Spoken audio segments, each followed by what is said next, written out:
everyone, my name is Luna and today we are taking a deep dive into everything that happened in episode 113 of Campaign 3 of Critical Role, Assault on the Malleus Key. A couple of things before we jump in. First, I just got my wisdom teeth out, so my voice is a little weird because my mouth feels kind of weird. Second, I want to say a huge welcome and hello to all of my new subscribers. I said in my last video that I hope to reach 25,000 subscribers by the end of the year, and you all rose to that challenge, so thank you very much and welcome. And lastly, this episode has characters from Campaign 1 and Campaign 2, therefore there will be spoilers for those campaigns, plus Legend of Vox Machina. Okay, enough preamble, let's go. We pick up with the members of Vox Machina having tracked down Scanlan Shorthold, recently true polymorphed into a centaur. Scanlan rounds up his buddies, the Silver Saddles, and tells them that he's got to leave the road trip, so Keg is in charge. Vox Machina asks if Scanlan is planning on staying as a centaur, and he says that since it's a powerful spell, he doesn't really want to waste it, and that he's actually found it to be really useful to be a centaur. The conversation then devolves into a discussion about how Scanlan uses the bathroom, which honestly, I don't really want to recap here, and you can't make me, because it's my channel. They teleport back to Vasselheim, where Exandria's forces are amassing, ready for teleportation to the Hellcatch Valley once word is received from Bell's Helves on Ruidus. They bed down for the night, expecting to leave in the morning. Grog fashions some leather booties for Scanlan to help him be more stealthy, and Keyleth visits Percy and Vex. I just want to make sure that I'm not being selfish, that we're not... It's no... Dear, I know it may look like we have more to lose, but it's just not true, and that's not the point. If something happens to us, our children, they'll be taken care of. And I would assume, hopefully, partially by you. You are family. And I expect you to take care of them long after I'm gone and after she's gone. And with a little hope and luck, I would like you to help guide our family for generations. You are just as much of an investment in our future as they are.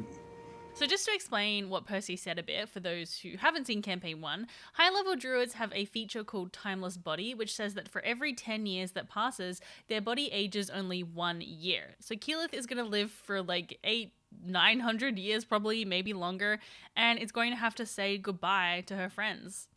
This scene just made me tear up so much. Like, the idea of Keyleth living forever has been a spot of like sadness and grief for her, but there's something really beautiful and hopeful about, you know, this idea of her being a matriarchal figure for the Dorollos for generations. That reality still feels a little far off. However, I think this moment of Percy and Vex being willing to leave behind their children to do something so dangerous, because, you know, the kids are mostly grown up and they themselves are getting old, they're in their 60s. I think that has probably brought everything even more to the forefront for Keyleth, that one day she will have to say goodbye to all of them. The only member of Vox Machina that Keyleth might not outlive is Vasselheim, because he has become the Raven Queen's maybe immortal champion.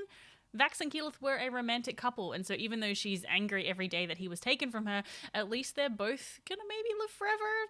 I don't know, the whole thing's tragic, but like, I really love stories that rip my heart out and tear it into a million pieces. I'm just like a glutton for punishment, so I love it. Bring it on. To provide some comfort to Keyleth, Vex pops out her bear companion Trinket, who has been with her since her youth.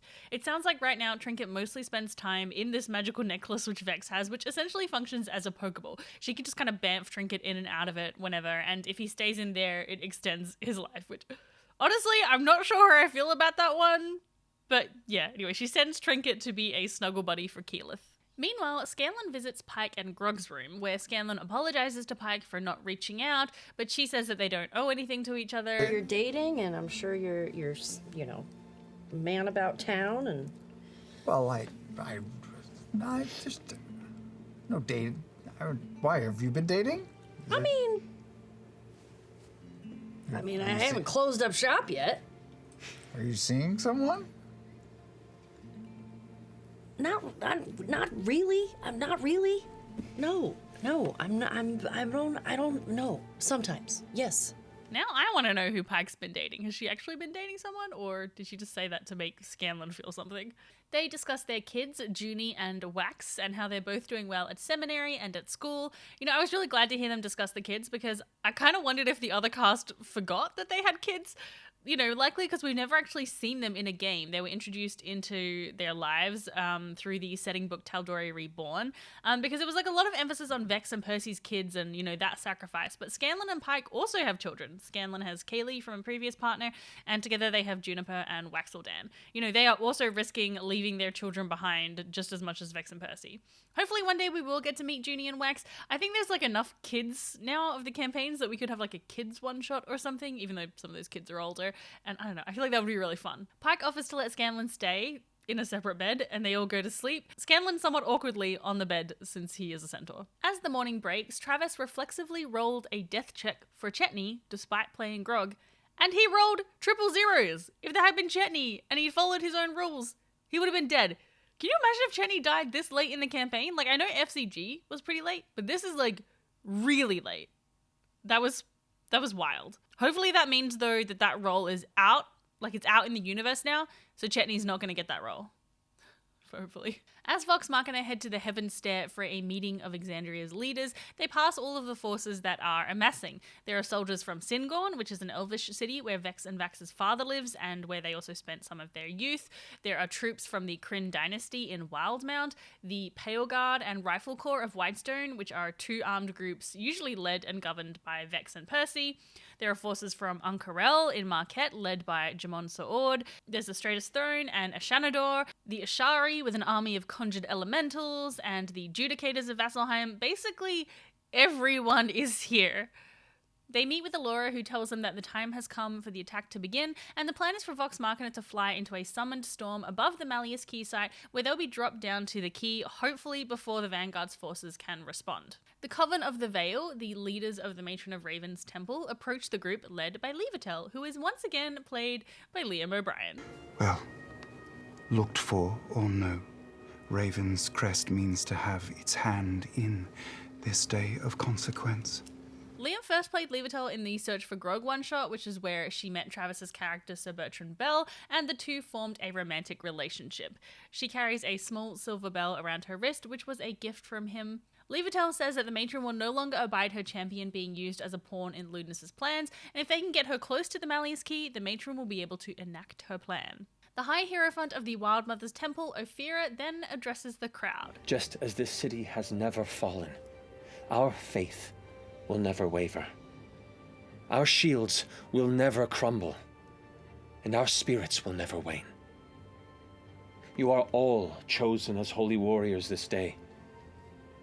Bring that light with you to our destiny. They will be watching. And as she says that, doors of golden light open, and you watch as winged celestials step through. What? Armored chests, golden or blue skin, glowing holy blades from celestial realms beyond held forth an army of angelic forms rising out to fly and hover above. What? Seeing all of these celestial forces was extremely cool, but also like so nerve-wracking, because I think like the last time Exandria saw something like this was during the Calamity, the massive centuries-long war between the gods. So while it's great that the gods are sending in backup, it's also like a little worrying to me. Keyleth then nervously steps forward. Exandria. Once again, we stand united against an existential threat. United again, as we have many times before, against beasts and behemoths, demons and demigods. And once again, we will overcome this pervasive play for an unjustified power. For Exandria does not belong to a single entity or individual or even an entire council of deities. Exandria belongs to us. And once again, we will reclaim that ownership for Exandria. Fuck shit up! No! Man, I know Keyleth got a lot of hate in the beginning of campaign 1, but I just love her character arc so much, from the naivety and sort of righteousness of youth to this incredible moment here where she is a leader of Exandria. I love it so much. The crowd cheers and repeats her war cry and are so inspired they all take temporary hit points from her inspiring leader feat. As the forces move out, Vex flies over on her magic broom to the Temple of the Dawnfather and offers up a prayer. All right. Big day for you. Let's bring that big dick energy, shall we? And help make things happen. I have your back. I need you to have mine. And my brother's. Vex has a blessing from the Dawnfather, which she received after completing a trial and becoming his champion. She then pops out Trinket again and asks if he wants to come or if he wants to stay. It's a big day. We're going to be going into battle. I know it's been a long time since we've done that, dear. And we might be able to get Vax a little safer than he is. Do you want to join us, or would you rather stay here? Is it dangerous? It's very dangerous, and you know. Then I have to protect you. Oh, buddy. Oh, poor Trinket. So Konos confides in Scanlan, or Scanman as he calls him, that he finds Levitel very pretty, and that while he has lived a life of celibacy, I think it was implied, he feels like he's missed out on some things now that they are coming to the end of the world. So Scanlan gives him some dating advice. Wait, what's something that you're really good at? Really fighting. Fighting. But Fighting. like, okay, just fighting, just straight up fighting. Yeah, okay. So we're gonna do that, so you'll get an opportunity to show her that. But is there anything else, like a cool fire spell that you know? Yes, many. Well, maybe have one ready so that if she's like, I need cover, you can be like, I'm there, I've got you. Prepare the coolest spell you've ever Make seen. it into like a cool shape or a image or... I'll think about it Yeah. en route. Yes, please do. The group are then approached by Archivist Seth Domade, a member of the Cobalt Soul. Vox Machina doesn't know this, but the players know that this is actually Essek, a former member of the Krim Dynasty and currently in hiding. He's a fugitive due to some of his choices in the war between the Krim Dynasty and the Dwendalian Empire. He is also, most notably, Caleb Widowgast's partner. Seth is clearly worried about Caleb and the Mighty Nine, asking if Keyleth has any information about them to share, but she unfortunately has none. Seth then introduces the group to Varen Thalis, a Kryn soldier who will be helming one of the other skyship assaults. This is Essek's brother. The pleasure is mine. Indeed, I am representing the Kryn interests for the skyship incursion, and I will be myself seeing a number of Kryn warriors to be arriving within the midst of the fortress. I just wanted to make sure we saw each other face to face, where should we meet on the field of battle, we know each other to be allies. Your support and all of the efforts from the Kryn Dynasty are very appreciative this time. Of course. So wonderful to see you in person. I'm sure we won't be forgetting your face anytime soon. Varen is very sweet, and he asks Keyleth to sign a book of Ereshari poetry that he was gifted when he was younger, which clearly embarrassed both Keyleth and Essek, or Seth. The archivist is like, I appreciate your candor. Good luck out there. What the fuck was that?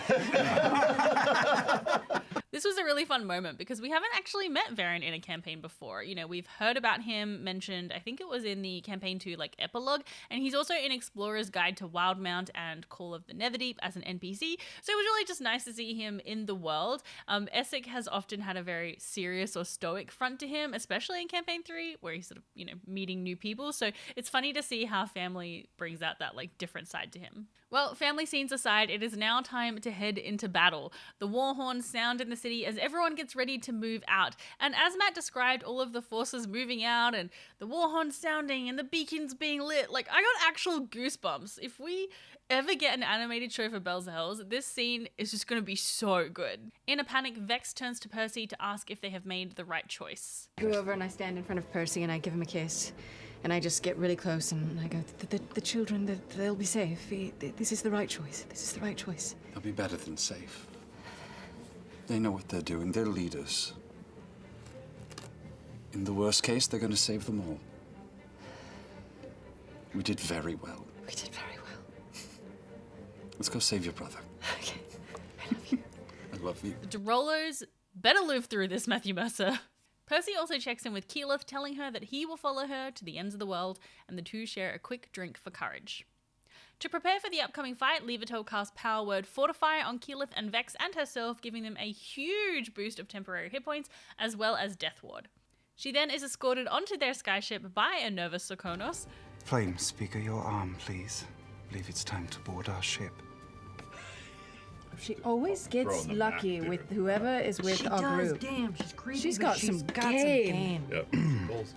Thank you. She just pulls you into her wake. Thank you for the titty protection. Say something. Your skin is pale and moist. Oh. And then I hold out my other hand to her, and I cast at first level Goodberry.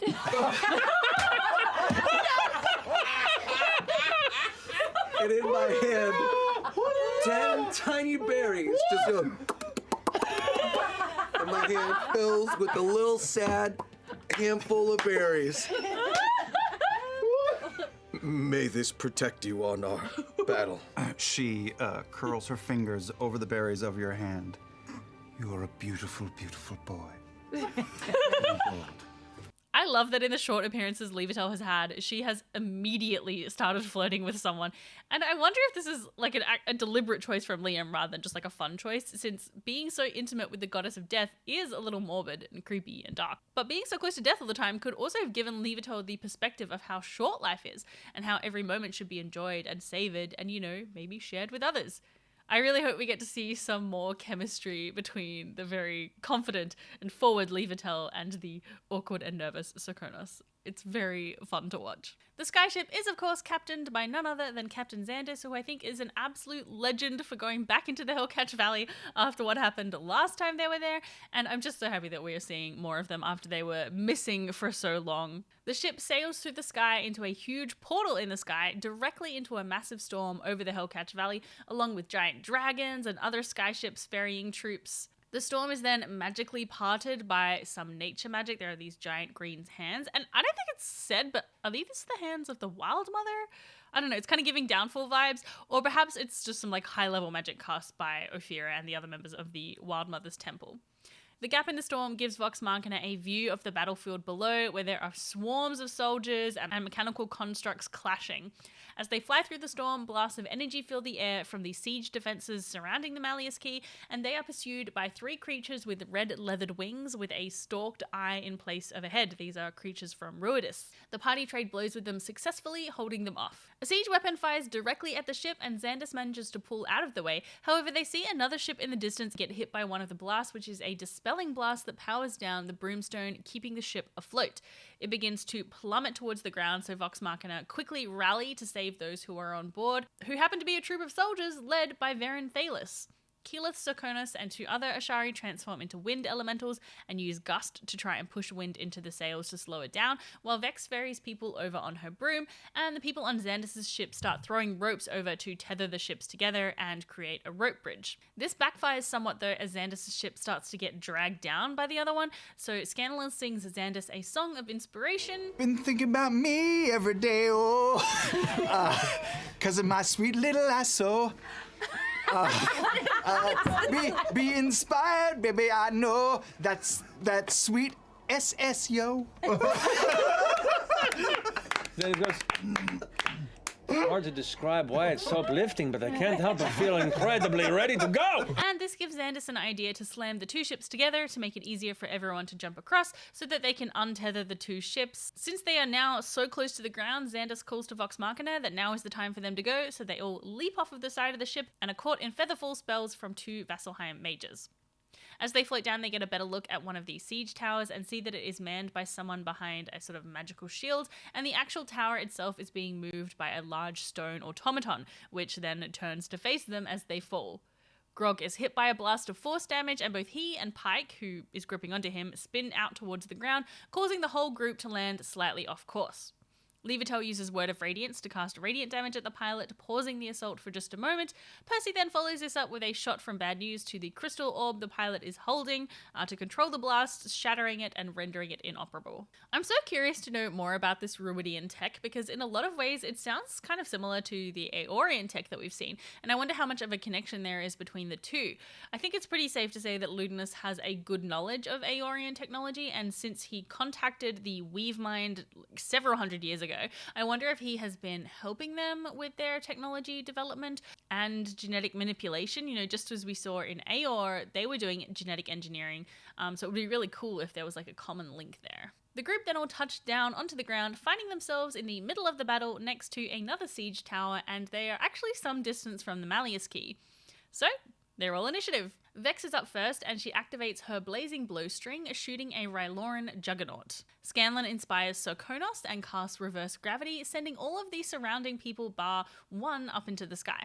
Percy takes his walking cane and taps it, activating a mechanism which releases hundreds of razors all along the shaft, and he attacks a Ryloran with a natural 20, resisting its psychic powers. He then fires the cane, which has a gun built into it. Classic Percy. Taliesin revealed in the cooldown that this cane is called Briar's Bane, and it is based off of real-life walking stick guns that have been made in history. Grog runs to attack the person who saved against Scanlan's reverse gravity, almost getting pulled up into the air himself, but managing to resist. Keyleth, now in her fire elemental form, incinerates and sets fires to a few soldiers, while Levitel uses Planar Ally to summon a 3-headed white raven, which she mounts and flies over the battlefield, casting Toll the Dead with Sir Bertrand's Bell. Scanlan becomes surrounded by slithers, these Ruidian tadpole-like creatures, which slash into him, so Serkonos casts a wall of fire around Scanlan to burn most of them off. Scanlan playfully berates him, saying not to worry about him and that he should be focused on impressing Levitel. He then casts Thunderwave at the remaining slithers, dropping concentration on reverse gravity, sending everyone plummeting to the ground and killing almost all of them. The air begins to thrum and the tower begins to project or conjure a massive ancient Ryloran weave mind in the air, and it begins to power up. Pike casts a guiding bolt at the tower, hoping to disable the giant Ryloran, and Vex follows this up with a natural 20 shot, which causes the top of the tower to shatter, and the weave mind to disappear. The ground begins to shudder and shake as 2 Vudul, enormous Ruidian insectoid creatures, burst through the ground and into the battle. They both slam through the troops of soldiers, sending people from both sides flying and making attacks against Grog, Pike, Keyleth, Serkonos, Percy, Levitel, and the 3-headed raven. Keyleth takes over 100 points of damage in one turn, so she actually drops out of her fire elemental form. Grog leaps up onto the Vudul and slams into it with his blood axe, cracking some of its carapace shell.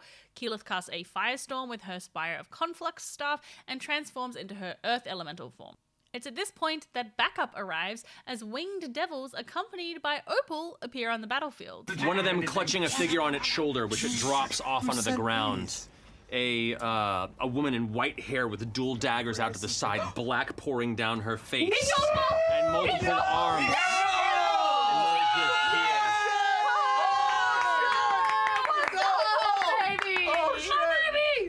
The 6 arms all carry multiple daggers, so they kind of appear. She is full 8-limbed, and they all begin to swarm these entities. Opal is, of course, Amy Carrero's character from Exandria Unlimited, who unfortunately has become a champion for the Spider Queen. I really hope they're going to get her out of that. They all team up to take on the Vudul, with Pike using Guiding Bolt, Scanlan using Lightning Bolt, Vex using her Blazing Bowstring, and Serkonos transforming into his Fire Elemental form and actually going inside the cracks of its shell to set it on fire from the inside. Another ally appears on the field, Devosa, the Brass Dragon, aka Jamon Saord, the leader of Uncarel, and that mini is gorgeous. I could not stop looking at it. It is so pretty. The gold and the brass, just obsessed. This gives Vox Machina an opening to get away, but they decide to stay and finish off the Vudulches first, with Grog taking out the first one. There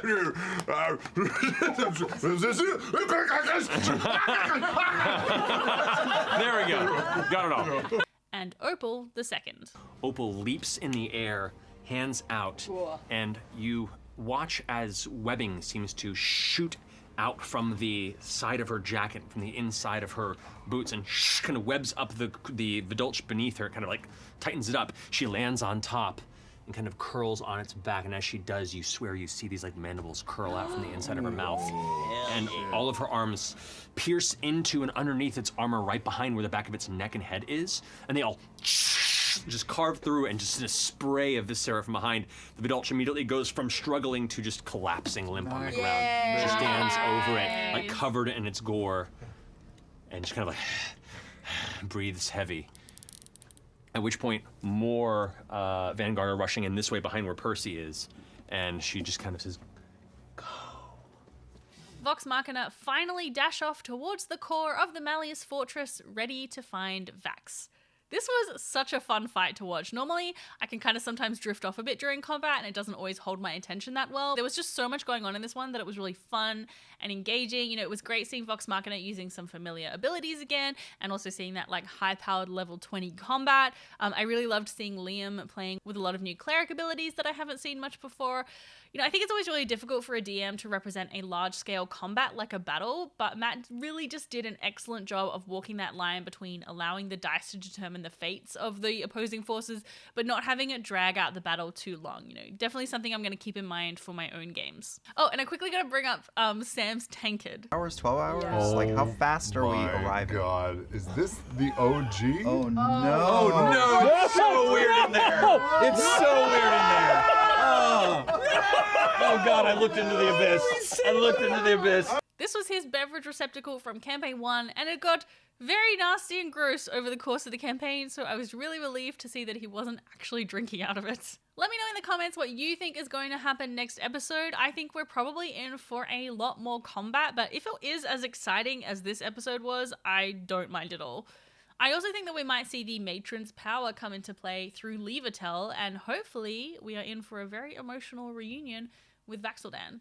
If you've made it this far and you haven't already done so, I hope you will consider subscribing and helping me get to that goal of 25,000 subscribers by the end of the year. Thank you so much to everybody who has supported my channel, and a huge thank you to my patrons. All right, I will see you all next time, and hopefully my mouth will not feel so weird. Bye. CERKONOS. Oh, wow. Light it up, you're hot to go.